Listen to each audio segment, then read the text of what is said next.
want to talk issues around mental health and suicide now. If you're struggling at the moment, please, right now, call Lifeline 13 11 14. The reason for this is because a week ago, I read a tweet from Upper House One Nation MP Sarah Game, which said, "I lost my father to suicide this afternoon. I know I'm not alone with my grief. He survived an extremely difficult childhood of violence and poverty, became a dentist in the Australian Navy and was a great provider.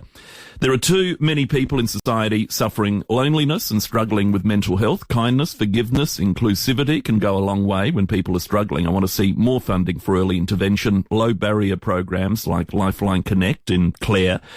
And I want to see the government properly advertise the 24/7 walk-in urgent mental health care centre on Grenfell Street, where you can self-refer and are seen by a clinician as well as a person with lived experience." Now, that's the starting point. I think I'm someone who knows our city very well. My prior job as a reporter led me right around Adelaide, CBD and other places as well, obviously. But I must say, in all that time, I've never heard of the Urgent Mental Health Care Centre in Grenfell Street. I know the government was, or the previous government, I think, looked at opening a mental health centre on North Terrace near the RAH. Maybe this was part of that proposal as well, but I must have walked and driven past it hundreds of times. And if I've never heard of it, how do people who need it find it?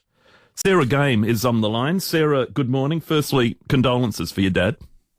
Good morning, Matthew. Yeah, thank you so much. And you're absolutely right that you're not alone about not knowing about the Urgent Mental Health Care Centre. I mean, I try and tell everybody about it. And unfortunately, I'm yet to find somebody who tells me, oh, yes, I already knew about it. But one of the first things I did was get a tour of the Urgent Mental Health Care Centre on Grenfell Street, and I was very impressed. It's a lovely, warm, comfortable environment. It's completely different to the environment of an emergency department. It's 24/7. You can self-refer. You just walk in. If you're out and about and you don't have your wallet or any ID, that doesn't matter. And you'll be met with, as you said, someone with clinical experience. But I also think, really importantly, you're met with someone with lived experience, which I think is so key when you're feeling desperate, that you feel that you're in a non-judging, empathetic environment. Absolutely right. Clearly that would be key for anyone in that situation. I've never been there, but for those who have been, well, that's exactly, I imagine, what they would want. The fact is, though, how do people find out about it? Because if it wasn't for the tragic news of your dad, I still wouldn't know about it. Well, that's it. One of my first questions in Parliament to the government, which I'm still waiting to hear back on, was exactly that. I'd like to know what their advertisement campaign is going to be, because we've got a mental health care crisis. We've got people committing suicide, feeling desperate, and they feel often that we've got this very high barrier system, you know, that they're sort of referred on to call their GP.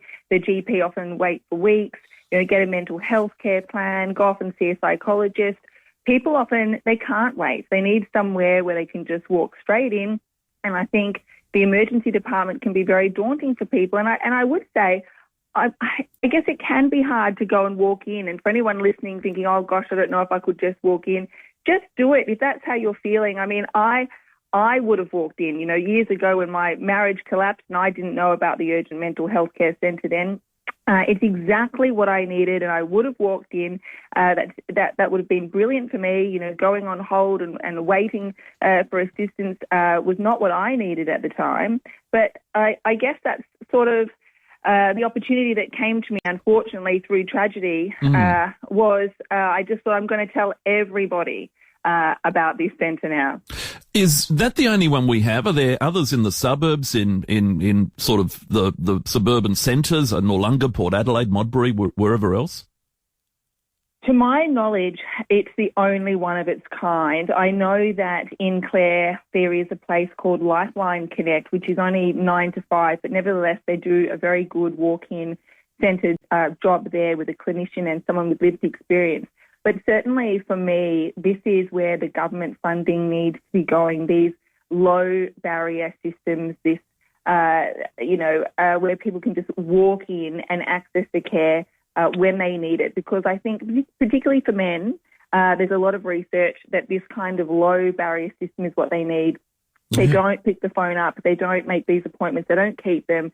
They just need to walk in and be seen when they need it. Yeah. And there's obviously enough staff there to cope with people just walking in off the street unexpectedly, no appointment, etc. Well, after my own advertisement campaign that I'm on a mission here to do, they may well get busier, but certainly they have been. I was surprised how quiet it was, and that's one of the other things I've looked into is that they are, I believe, under capacity, which is a shame because certainly there's the need.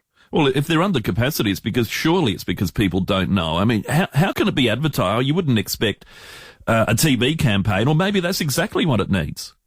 I think possibly we do need a TV campaign, and I certainly think we also need our health minister and our suicide advocate, Chris Pitkin and Nadia Clancy, at every opportunity telling everyone when they can.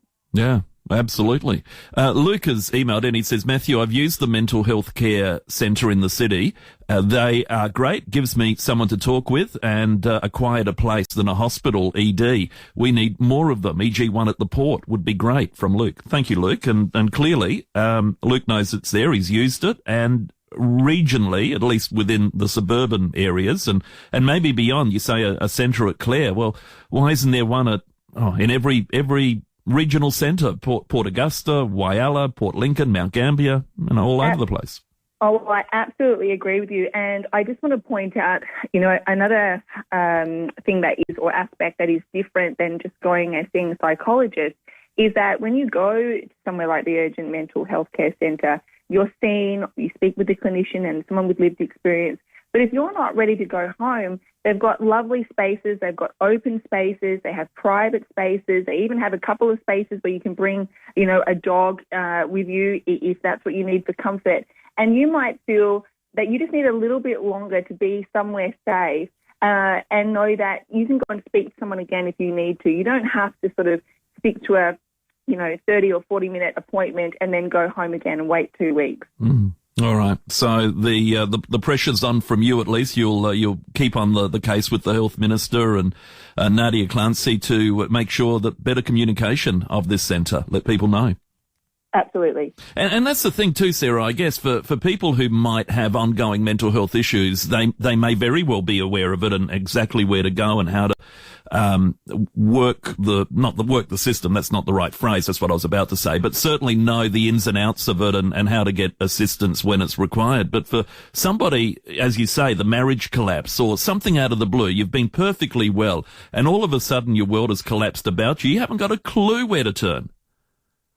Absolutely. You don't know where to turn, and often you don't want to tell people necessarily how desperate you are, and so you don't end up sort of getting that information. But I unfortunately think that even people, with long-standing mental illness are possibly unaware of this particular centre. But you are right, this tragedy can strike or circumstances can change, and just one or two things, if they collide at the wrong time, I think we're all vulnerable to having a mental health crisis. Indeed. Sarah, really appreciate you coming on and best wishes moving forward yourself. Thank you. Thanks so much. Sarah Game, One Nation MP in State Parliament. As I said earlier, if you're struggling right now, call Lifeline 13 11 14. Urgent Mental Health Centre. Who knew? Grenfell Street, 215 Grenfell Street, which I imagine is down in the beyond Pulteney, between Pulteney and East Terrace, I think. Not absolutely sure, but a number that high is probably down that end, but there we go. All right, 215 Grenfell Street in the city. If you're listening in the car and need assistance, well, head there right now. Why not? Walk in, no appointment. And clearly needs to be publicised more. Sometimes I've had to wait there. They do get busy, says a texter. Thank you.